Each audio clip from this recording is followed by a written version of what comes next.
오늘의 뜬 뉴스 시사평론가 김종배 씨입니다. 안녕하세요. 네, 안녕하세요. 네, 어제 새누리당 김무성 대표, 새정치민주연합 문희상 비대위원장 한 20분 만났습니다. 그렇습니다. 하지만 두 사람 원래부터 친한 사이였잖아요. 그렇죠. 뭔가 좀 풀릴 수 있을까요? 그런데 어제 그 20분 만난 다음에 세월호 특별법과 관련해서는 여야 원내대표에게 대화 협상을 주문을 하지 않았습니까? 그러니까 이 문희상 비대위원장 같은 경우는 비대위원장이 된 다음에 이달 말까지로 시한까지 못 박으면서 나에게 보관이 있다 이렇게 이야기를 했었어요. 예. 그래서 지금 뭐 김무성 대표와 만나겠다고 또 이야기도 했고, 그래서 어제 그 자리에서 뭔가 뭐 협상이 그 진척이 있는 것이 아닌가 이런 식으로 그 전망을 했었는데, 심지어는 무슨 단판이 지어질지 모른다 막 그랬었잖아요. 그렇죠. 그런데 뭐 결과를 놓고 보면 극히 원론적인 이야기. 그 여야 원내대표가 대화 잘 하라 이렇게 좀 했던 거 아니겠습니까? 예. 그래서 애초에 어떤 그 전망과는 다르게 뭔가 지금 벽에 또 봉착해 있는 것이 아닌가라는 추측도 가능해질 것 같아요. 예. 자, 그렇지만 예. 물밑 협상은 있는 겁니까 없는 겁니까 이거? 지금 사실은 그것도 이제 확인이 안 되고 있죠. 말 그대로 물밑이기 때문에. 예. 그런데 뭐 이제 다양한 그 채널로 여러 가지 이야기가 되고 있다는 이야기도 좀 들립니다만은 뭐 현재로서는 확인이 안 되고 있는 거고요.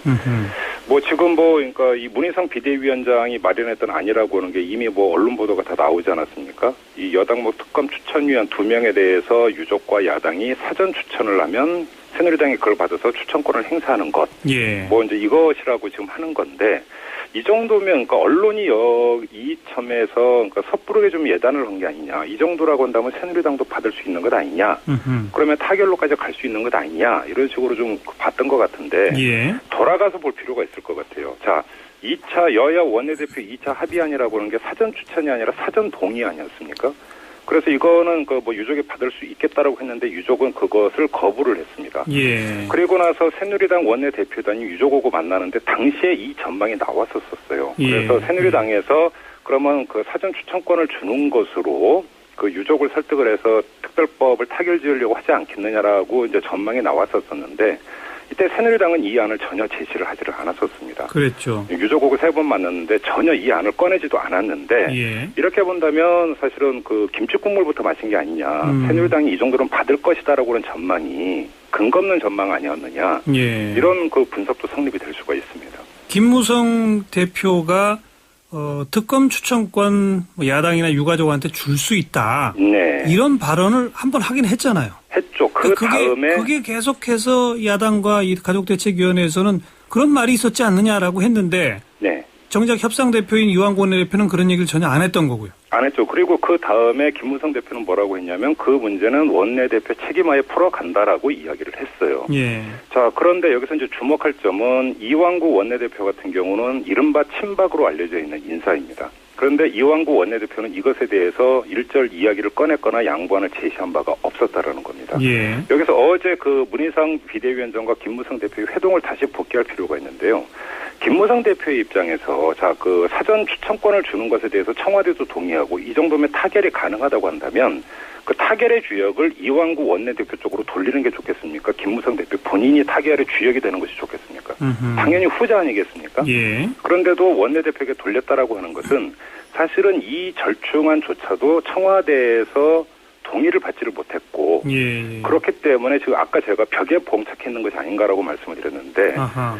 그래서 지금 섣부르게 전망할 단계가 아니다라고 말씀을 드리는 거고. 언론들이 너무 앞서갔다. 그렇죠. 그리고 또 한 가지는 이게 이제 그 뭐 수사권 기소권이냐 특검이냐 여기에 가려져 있지만 부속적인 문제가 사실은 풀리지 않은 게 여러 가지가 있습니다. 뭐죠? 그중에 대표적인 것이 이 특검으로 간다 하더라도 특검의 수사 대상이 명시가 돼야 되는 것 아니겠습니까? 예. 수사 범위가 명시가 돼야 되는데, 자, 여기 청와대를 넣을 것이냐 말 것이냐라고 하는 아주 예민한 문제가 걸려 있다라는 겁니다. 예. 지금까지는 만약에 특검으로 간다면 당연히 청와대는 포함이 되는 것으로 알고 있었는데, 많은 사람들이 그것이 아닐 수도 있다라는 이야기가 또 흘러나오고 있기 때문에, 예. 어찌 보면 첩첩산정이라고도 볼 수가 있는 거죠. 네, 박근혜 대통령이 얼마 전에 일종의 가이드라인처럼 이야기한 것은 그 여야 간의 2차 합의안 그렇습니다. 2명의 특검 추천위원을 새누리당이 추천하기 전에 유가족과 야당의 사전 동의를 받는다. 네네. 이게 할 수 있는 최대한의 양보다 이렇게 말했었단 말이에요. 그렇습니다.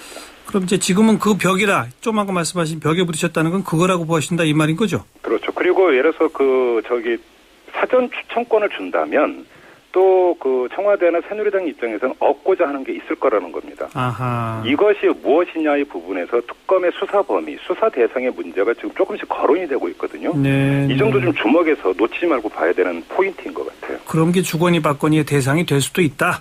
근데 그게 과연 기브앤테이크의 대상이 되고 유족이 그걸 용납하겠느냐라는 또 다른 문제가 제기가 되는 것이죠. 예. 원내대표 간 회동은 일단 내일로 예정이 돼 있나요? 네네. 그리고 지금 박영선 그 원내대표 같은 경우는 내일 또 유족과도 만나겠다라고 이야기를 했기 때문에 예. 지금 뭐 그 두 번의 이제 어떤 소통에 있어서의 어떤 실수가 있었기 때문에 유족 측하고 먼저 만나서 예. 논의의 진전이 있는지 이걸 먼저 봐야 될 것 같아요. 어쨌든 그래도 꽉 막혀 있었었는데 조금씩 움직이긴 하는군요. 그렇습니다. 움직이는데 뚫릴지는 예단할 수 없다. 그렇죠. 우리 유가족 그 세월호 가족대책위원회 이제 신임 지도부가 선출되지 않았습니까? 네네. 신임 위원장은 7시에 직접 좀 전화로 만나보도록 하겠습니다. 네네. 고맙습니다. 고맙습니다. 시사평론가 김정배 씨였습니다.